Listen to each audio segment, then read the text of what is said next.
These are the faces of India's national shame. Tens of thousands of them hounded out of their homes, and all because of this, their faith. They're Christians, and in India that's rare. Soldiers now stand guard outside the makeshift camps they've been forced to flee to. Hindu hardliners want these people dead, for no other reason than their religion. They don't want us filming here. Producer Neville Lazarus is manhandled. Extra paramilitaries are called for backup. They weren't around when the people needed them. The crowd is incensed, urging us to come inside. The area's top official tries to calm them. But these are the same officials the Christians feel failed to protect them. And still they don't feel safe. The camp's been attacked twice. The authorities, they say, just look away.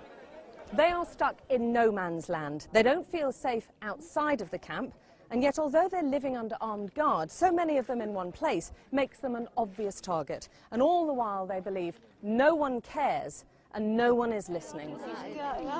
We have nowhere to go, they say. Then one woman cries out for help, help from the international community. All our homes have been destroyed, she says, and the government's just not helping us. Please, can someone help? Their stories are shocking.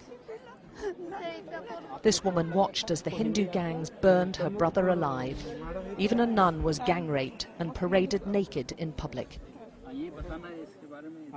We take Maniyar back to his village for the first time since the attacks, past the church where he used to worship. Hundreds of others have also been destroyed. The killing of a Hindu leader sparked this orgy of violence. Christians were blamed, and Hindu gangs went on the rampage, destroying village after village, house after house. 50,000 Christians have been left homeless.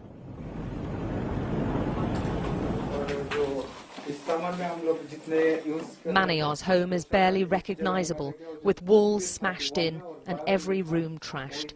Even the family Bible was ruined, and all their belongings were just set on fire. He, his wife and 3 children have nothing left but the clothes they fled in. Those remaining say they were forced to convert to Hinduism, often at the end of a gun, or as this woman tells us, with a knife to her throat. The conversions are continuing. These pictures were filmed by a Hindu cameraman.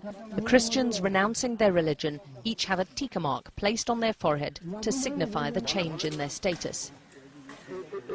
There's also ceremonial burning of Bibles, hymn sheets and Christian booklets. These Christians insist their conversions are all voluntary, but they know now they won't be targeted. Now, if you want to stay safe in Orissa, you fly a saffron flag. It's the Hindu colour, the sign which says you're not Christian, and the mobs will then pass by and not attack. Displays of Christian faith are simply not tolerated anymore. It's mostly done in secret. Orissa's slowly being ethnically cleansed of its Christian minority. They were looking for me to beat or probably to kill me. That's why I was afraid. I could not live there. In the refuge camps, the tales of cruelty wrought on them is staggering.